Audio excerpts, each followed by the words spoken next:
Good morning. Morning. Welcome to First Unitarian Church of Pittsburgh. It's Sunday, September 28th. I'm your liturgist today, Chrissy Ambrose. I use she, her pronouns, and for anyone experiencing visual difficulties, I'm a light-skinned woman in my mid-40s. I have short brown hair. Today I'm wearing a navy dress. And with me today is our guest speaker, Dr. David von Schlichten, Professor of Religious Studies and the coordinator of the Gender and Women's Studies program at Seton Hill University in Greensburg.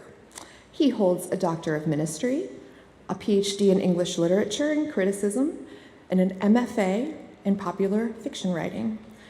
Dave is married. He has 2 grown children and a 9-year-old granddaughter. He dreams of giving a TED Talk and is writing a memoir about the importance of cats in his life. He lives in Greensburg with his wife, his son, and 6 cats. Welcome. And welcome to everyone here. If you are with us, if you are watching us live or in the future, if you are a long-time member, short-time member, brand new, a visitor, you are welcome here. We Unitarian Universalists are one people of many beliefs, many origins, sexualities, and genders. We're a multi-faith religious community where all are welcome, where diversity is celebrated and questions are expected. We are all growing, all learning, and all loved. So just as you are welcome.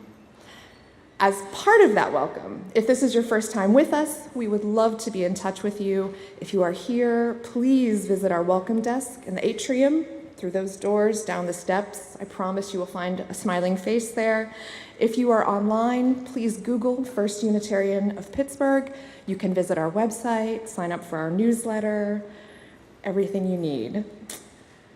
And now, I would invite you to take a deep breath, arrive in body and spirit, picture yourself connected to everyone here, everyone watching, today and in the future.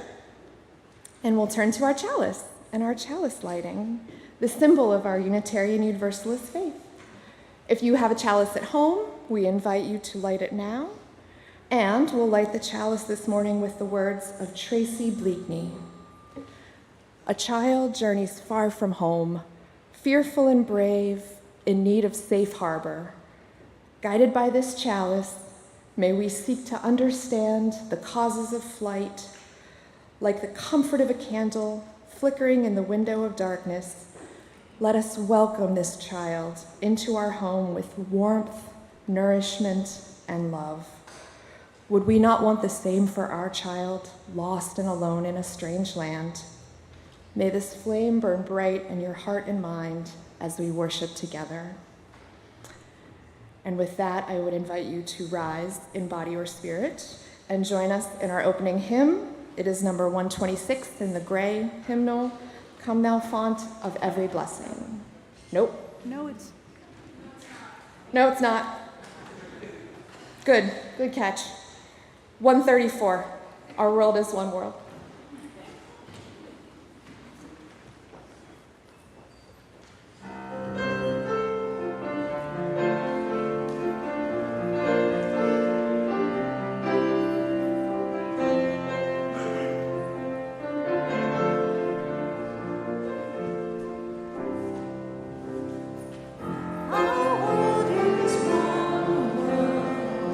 One touches one of Christmas.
please be seated and join me in a collective reading of our principles and values. They are printed in your order of service.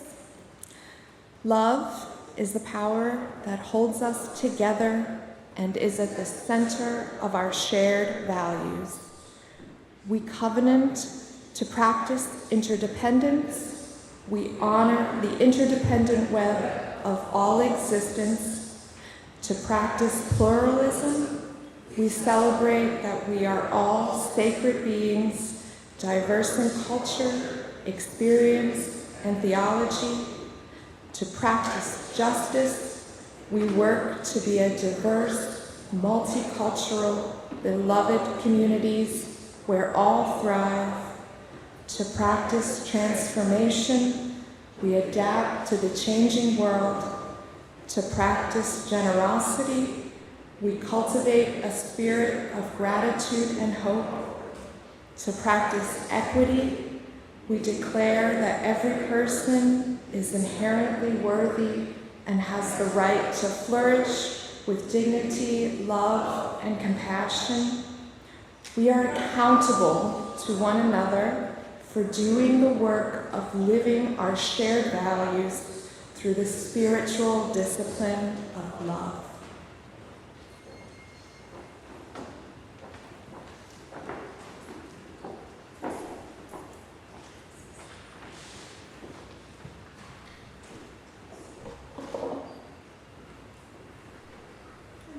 Everyone, there it is. I'm Erica Song. I think most of you know me. Lifespan Religious Education Director of this church.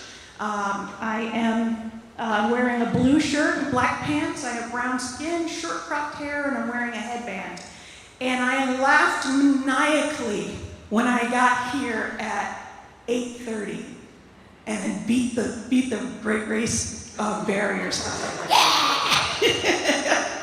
So anyway, I'm glad you're here, and for those watching, I'm glad you are with us as well. My story today is called We Are All One. And this story is about a woman who lived in a village and began to notice that her children were complaining that they couldn't see. Everything was starting to get blurry. And then after a little while, her husband started to have the same problem. And then she noticed that other people in the village were having a problem. And there was this strange illness, this strange thing that was causing blindness. And if you've ever been in a situation where you can't see, or if you wear glasses like me and you've ever not been able to find them, you know how scary that is. So she was really worried about her people. And nobody knew anything that could help. She went from doctor to doctor, and nobody had an answer. Finally, there was a doctor who said, well, there is an herb that is reputed to be able to help with this illness, but I don't know if it's true. And you have to go deep into the midst of the forest to find it.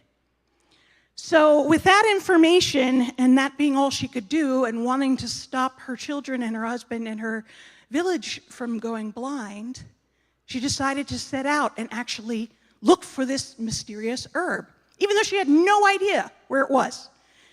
So she wandered into the forest. She walked for a long time and then finally came to a stream where she sat down to rest. And she noticed that there was a big rock in the stream that was causing a pool to form. And right next to that pool was an anthill. And the pool was starting to flood the anthill. And she said, no, that's terrible. And she actually moved the rock, and she even sat there and dug a channel so that the water would go away from the anthill. And the ants were saved. And when she got up and continued, she said, we are all one. Then she continued for a few more days into a late night. She was sitting against a tree and she saw a centipede running across the ground and realized that there was a bird chasing it. Now, birds need to eat, but she felt bad for the centipede. So she picked up the centipede and she put it on a leaf and let it run away. And she said, we are all one. Then she continued as far into the forest as she possibly could. But she began to notice that her own eyesight was failing. Her own eyes were getting blurry, so she was running out of time. She came until she found the middle of the forest, and she knew it was the middle of the forest because there was a great oak, and it looked like maybe the oldest tree there. She hunted around on hands and knees, but she couldn't find anything, and she began to cry out and wish that she had someone to help her. She didn't know who to ask, but she asked for help. And then at some point she noticed that there was an ant that was sitting on a leaf. And the ant just seemed to be poised there, almost as if it was a message. And she reached down and she took the herb, she put it in her mouth, and instantly her eyesight started to get better. And she said, "We are all one. I'm so glad I saved those ants." She went back to her village and was able to distribute the herb, and everybody was fine. But it was because she noticed that which most people would ignore, or that might sometimes be considered ugly, or didn't have anything to give back. And so because she noticed, she was able to find this cure. And with that, if we have any kids here, which I think we do, we're going to go ahead to our religious education programs. Thank you. Can you announce the hymn, please? Announce the hymn, please. It's 10:10, we give thanks.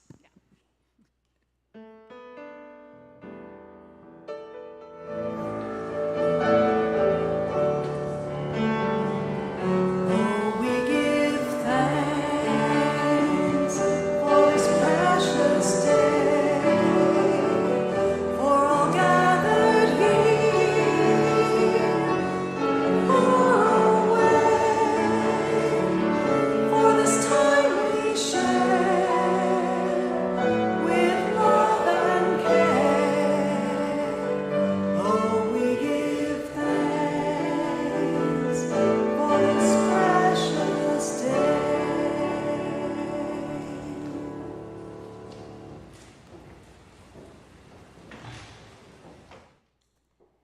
It is now time to collect our morning offering. Each month we share our generosity with a designated organization, and this month it is to support the important and necessary work of Casa San Jose, with whom we will share all donations 50-50 unless they've been otherwise designated. This religious community is made up of volunteers and staff creating and hosting a variety of programming, and all of it relies on our financial support. There are many ways to offer that support. In addition to our collection plate, you can donate by texting the word GIVE to 412-435-1050 and following the directions. And that number and other options for giving can all be found at the end of your order of service. At this time, I would invite the ushers forward, and the offering will be gratefully received to support the work, the wonder, and the witness of this religious community.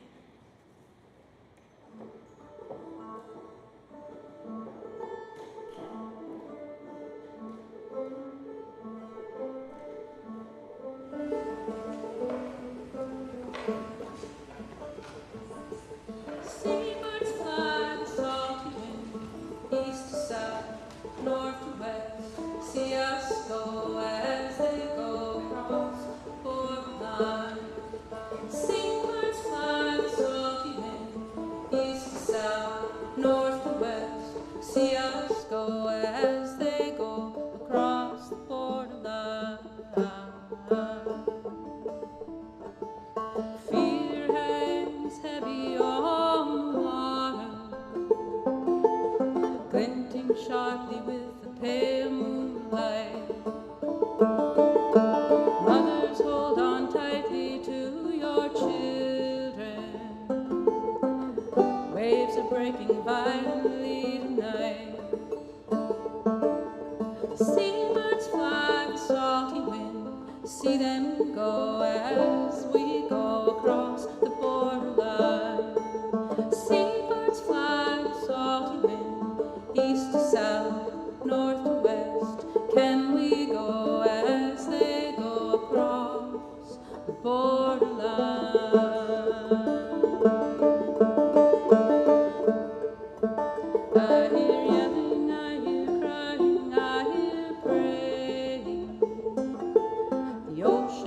threatens us on every side. The water rises deeper every minute. This vessel cannot hold the burden of our load.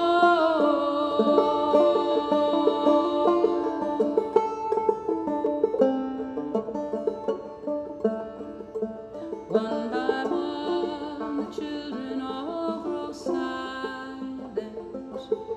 From their mother's arms they float away. The sea will wash our quiet bodies upon the foreign shore, but our souls will find a way. Seabirds fly the salty wind, east to south, north to west. See us go as they go across the borderline. Seabirds fly the salty wind, east to south, north to west. See us go as they go. Seabirds fly. See us go.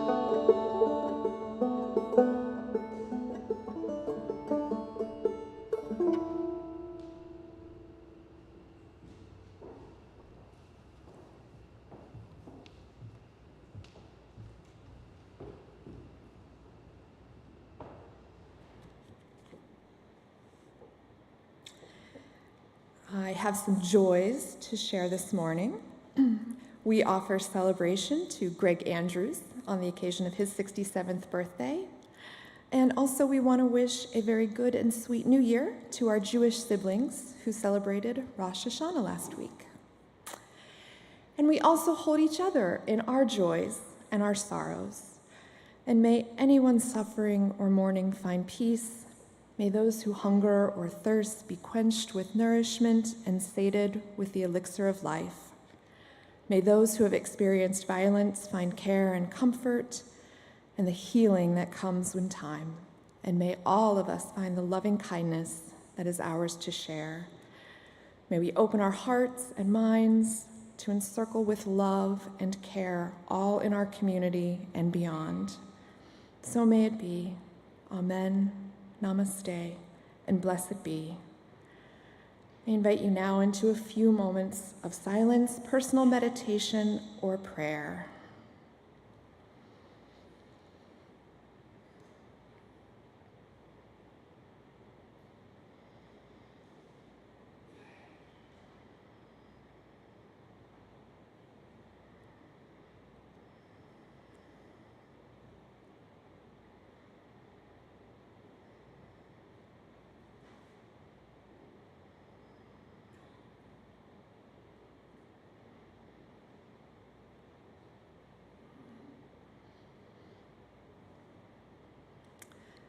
In the words of Andrea Hawkins Camper, blessed are we who gather with open hearts together in this space today.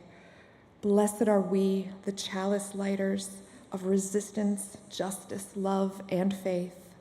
Blessed are we, the heretics, the outcasts, the walkers of our own way. Blessed are we, the border crossers, the refugees, the immigrants, the poor, the wanderers who are not lost. Blessed are we, the transgressors, the trespassers, the passers-by, the cause takers, the defiant and the compliant. Blessed are we, the hand extenders, the sign makers, the protesters, and the protectors. Blessed are we, the trans women, the trans men, the non-binary, the cisgender, the multigender, the no gender. Blessed are we, the friend, the stranger, the lonely, the hidden, the visible, the authentic. Blessed are we who rise in solidarity. Blessed are we who cannot. Blessed are we who do not. Blessed are we, for this is our beloved community, and this is who we are. Our musical response, hopefully, is 123 in the gray hymnal, Spirit of Life.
Hello.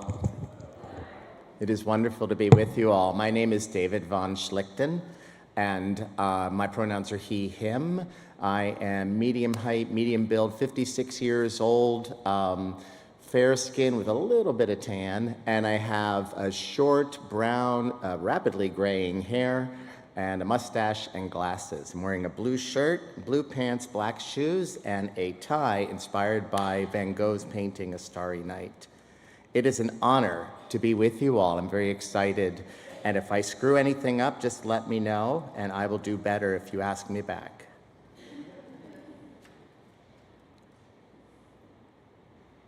Here are the readings I selected for today. The first is from the Hebrew Scriptures, the Tanakh. Thank you, Chrissy, for mentioning Rosh Hashanah. And of course, Yom Kippur is coming up soon. Leviticus 14, 33 through 34 says, "When a foreigner resides among you in your land, do not mistreat them. Treat them as your native born among you. Love them as yourself, for you were foreigners in Egypt." From the Christian Scriptures, Hebrews 13, verse 2, "Do not forget to show hospitality to strangers, for by doing so, some people have shown hospitality to angels without knowing it." And from the Quran, Surah 4:36, "Be kind to parents, relatives, orphans, the poor, near and distant neighbors, close friends, needy travelers, and those bondspeople who are with you." Here is a story from the website immigrantdefenseproject.org. Here's the story. Hugo came to the United States at 10 years old in 1995. He has always known the United States as his home country. It's all he's known. He didn't know about his status until he got to high school and his other friends were getting driver's license and he wasn't able to. After he finished high school, he volunteered for a nonprofit organization called Young Life, where he worked with at-risk youth. During that time, he was working as a server at a restaurant. He married a woman named Leslie, who is an Arizona native and a U.S. citizen, and works for the state's Child Protective Services. They have 2 children, Jaden and Haley. In the summer of 2011, Hugo was arrested by the Maricopa County Sheriff's Office while conducting a worksite raid at the restaurant where he worked. He spent 3 months in county jail. His wife was pregnant with their first child while he was incarcerated. He was charged with attempting to use the identity of another, which is a felony under Arizona law. And now, years later, he is in removal proceedings and faces permanent separation from his family. The United States is full of such stories of immigrants coming here for a better life and now being at risk of deportation or worse. It's a strange paradox about the United States, isn't it? The U.S. has long been a nation of immigrants that's afraid of immigrants. Throughout our history, we have mistrusted the immigrant, even though, except for Native Americans, we all came from somewhere else. My last name is von Schlichten, which is obviously Italian. No, German. German, of course. Almost all of us are from somewhere else. But we continue to discriminate against the immigrant. For example, the Alien and Seditions Act of 1798 restricted the rights of immigrants. There was especially profound prejudice against the Irish in the 19th century. The Chinese Exclusion Act of 1882 prohibited the immigration of Chinese laborers for 10 years, and Chinese residents already living in the U.S. were denied the opportunity to become citizens. And while the law was only to remain in effect for 10 years, it was renewed and remained in effect until 1943. Then, of course, were the internment camps during World War II that imprisoned German Americans, Italian Americans, and most notoriously, Japanese Americans. You know. And we could go on, couldn't we? Repeatedly, the land of opportunity and equality and freedom has unjustly denied all those things to countless people. Now, there is much to love about our country. We have amazing resources and beautiful landscapes and many incredible people. At the same time, this year especially, we have seen an explosion of inhumanity toward many groups, including immigrants. What does religion have to say about such treatment? Well, that's a complicated question to answer, of course, that goes well beyond the time here. But Christianity, Judaism, and Islam all contain passages in their sacred text about welcoming the stranger, including the immigrant, as we just heard. Again, Leviticus 19:33-34 from the Tanakh says, "When a foreigner resides among you in your land, do not mistreat them. Treat them as your native born among you. Love them as yourself, for you were foreigners in Egypt." In other words, remember back when you were the outsider and you wanted people to welcome you? Well, now they're the outsider, and you should welcome them. From the Christian scriptures, we hear in Hebrews 3, verse 2, do not forget to show hospitality to strangers. And from the Quran, Surah 4:36, we are told to welcome the neighbor far away and to welcome the traveler. So if we are a nation of immigrants and should be welcoming of immigrants, and if at least some of the religions in the United States call for people to care for the immigrant, then why do we have so much hatred and fear towards immigrants? Why all the panic? Why the cry to build a wall and ship people out and throw them in camps and disappear them off the streets? Part of the difficulty is that followers of religions such as Christianity can find other passages in their sacred texts to support a more hostile position. People often sort of cherry pick from sacred texts, and that can happen here too. So while the Bible calls for welcoming the outsider, it also warns against external threats and repeatedly shows figures in the Bible slaying those they perceive to be their enemies, sometimes with God's approval or by God's command. The Bible also often presents an us versus them message. I struggle with this. I love the Bible, but I struggle with this when I read the Bible because it often presents this kind of us versus them mentality that seems to run counter to welcoming the stranger. There are people who fear the immigrant, and so they could argue that, yes, I know I'm supposed to be welcoming, but I got to protect myself and fight back. Now, you know, there is plenty of data showing that immigrants commit violent crimes at far lower rates than citizens, and that immigrants provide countless benefits to the economy and the culture. But when people are motivated by fear, they often behave irrationally. And I think that's what's at the core of all this. What do you think? Fear. Fear of the other, Some people are fearful that the nation is becoming less white and more diverse. And then there's the spawn of fear, hatred. Fear and hatred often go together. And connected to the fear and hatred is all this polarization. People taking sides and condemning and demonizing the other. Liberals are violent. No, conservatives are violent. Well, you're more violent than we are. No, you are. No, you are. No, you are. But what am I? Right? It goes on and on. This pointing back and forth, this whatabouting. We are polarized about one issue after another, including immigration.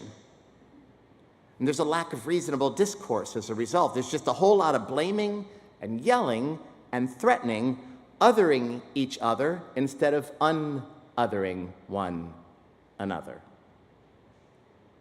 And then there are social media companies and TV networks and politicians and influencers who get rich off the blaming and the yelling. So they stoke the fear because it's profitable. Adjust the algorithm, keep the fear and hate going because those emotions generate a lot of revenue. Fear of the immigrant, ka-ching, that can mean millions of dollars for people who don't care whom they hurt. So what do we do about it? I'm not sure. I don't have any great answers. But I know this, first of all. I know you know this, but we tend to forget sometimes, especially when we get fired up. First thing, deep breath.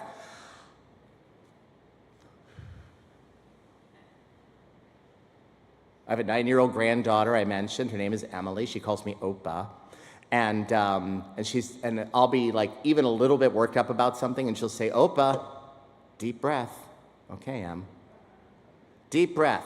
There's so much research showing how those deep breaths activate the parasympathetic nervous system. So deep breath. Whew.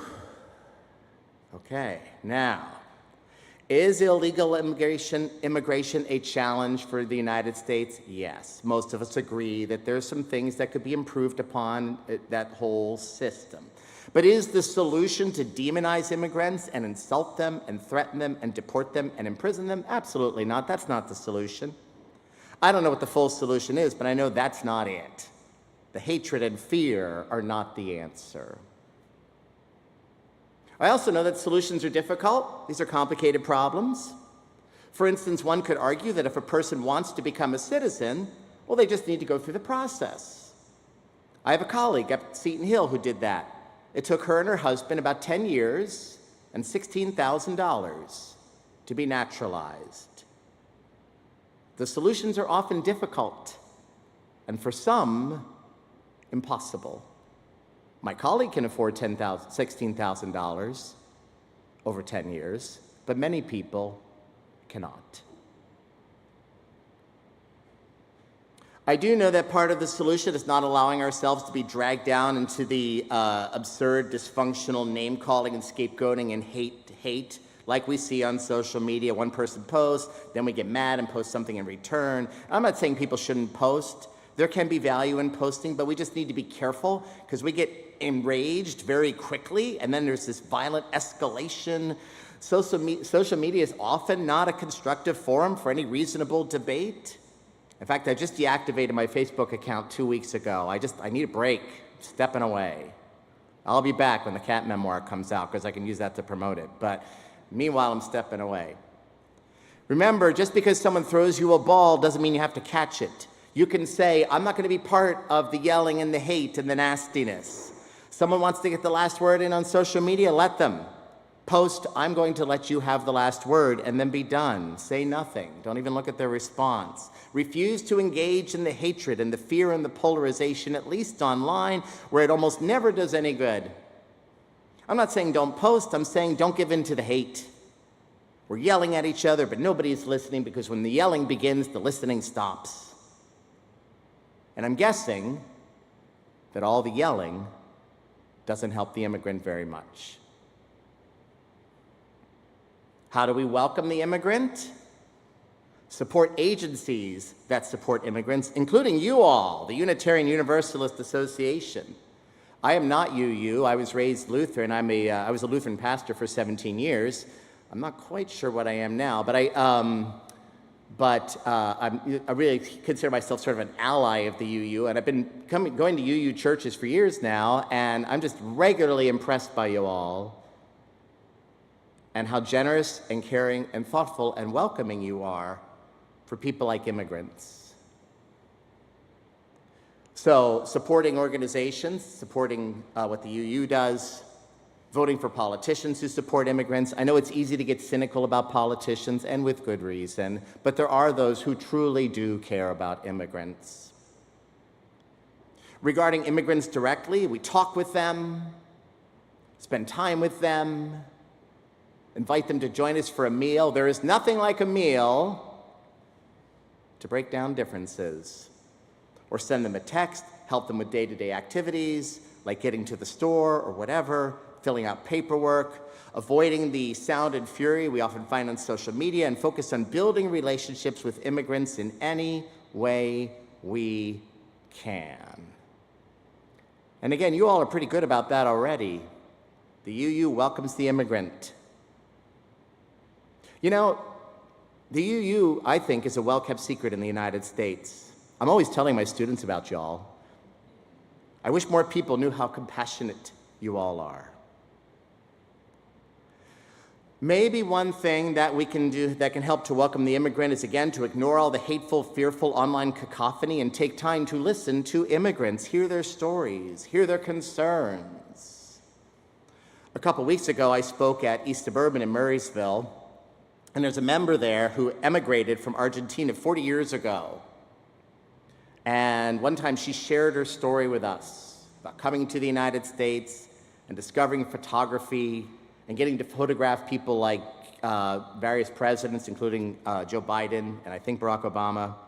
And she also got this piggy bank, and she took collections and used the money to support victims of domestic violence. That's great. We need that, right? More stories to show that immigrants contribute so much to the community, and that they're people, and they're multidimensional and complex and multifaceted and not scary. You don't have to be afraid of them. And maybe, I don't know, let me know what you think of this. Another activity that could help to turn down the temperature is listening carefully to those who are afraid, to understand what the fear is about. We don't have to agree. You can understand and not agree. But there are lots of people who are afraid of immigrants, and that fear is irrational, but for them, the fear feels very real. How can we listen to people who have the fear? We don't have to agree, but we can still listen. Now, there are people who will hate and fear immigrants no matter what. But then there are those who need experiences and stories to see that immigrants are not scary. Then it's okay that the US is becoming less white and more diverse. That's something to celebrate and embrace, not something to fear. Now, are there dangerous immigrants? Of course. Whenever you are dealing with human beings, there's always a risk of danger. We're the most dangerous animal on the planet. But most immigrants are not out to harm you. They're just people. There is a half-hour documentary available for free on YouTube called Stranger at the Gate, about a veteran in Indiana. He had been deployed to Iraq and now was home, but struggling with PTSD and severe Islamophobia. His Islamophobia is so severe that he decides that he's going to blow up a local mosque. So he goes to the mosque to scope it out so that he can plan his attack. The Muslims there, some of whom are immigrants, one is from Afghanistan, are concerned about this man who shows up because something doesn't seem right about him. He seems troubled. So they welcome him in. And he is surprised by how kind they are. He goes back another time, and then another, and then another.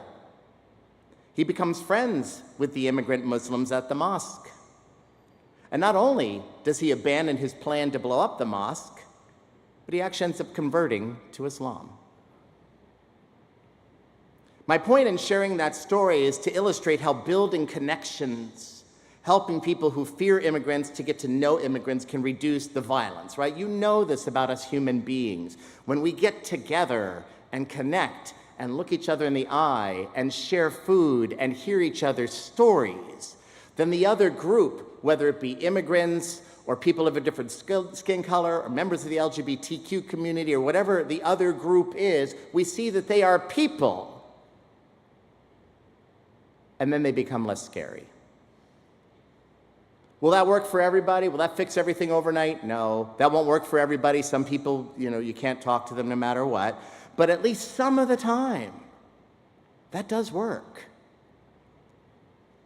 And again, the UU is good at this sort of thing, both welcoming immigrants, welcoming all kinds of people, and welcoming people who even fear the immigrant. I invite you to think about this. What are you already doing?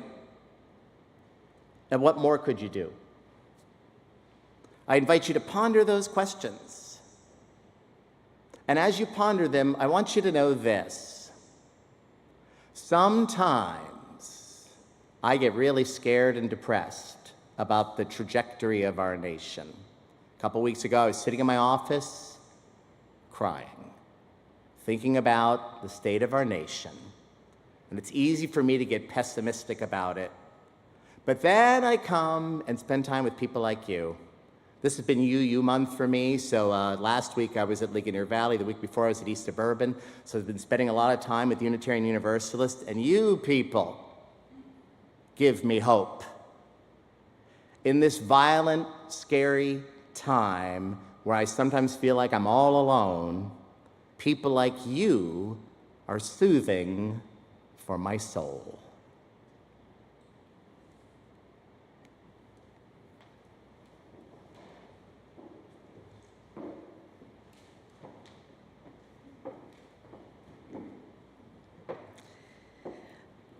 Our hymn is in your order of service. If you know it, start along. If you don't, you will soon. Join in when you can. And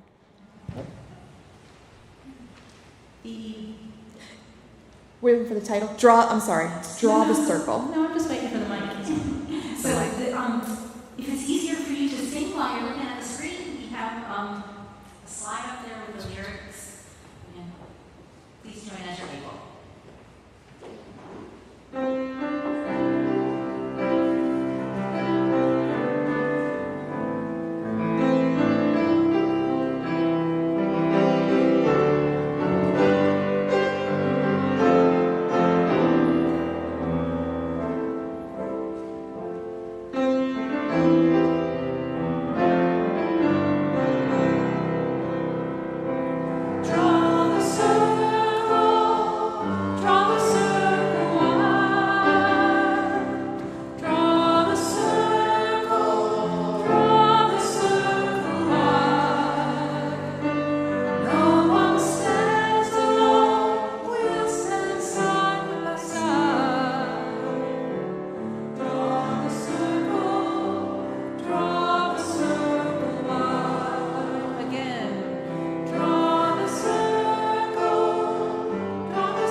join me in reading the words printed in your order of service as we extinguish our chalice?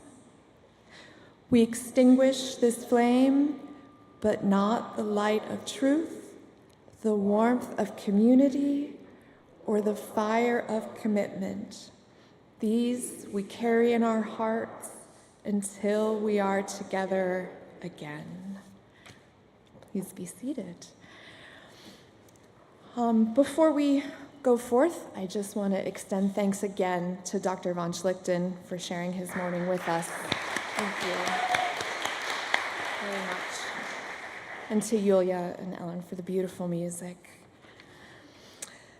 The world is too beautiful to be praised by only one voice. May you have the courage to sing your part.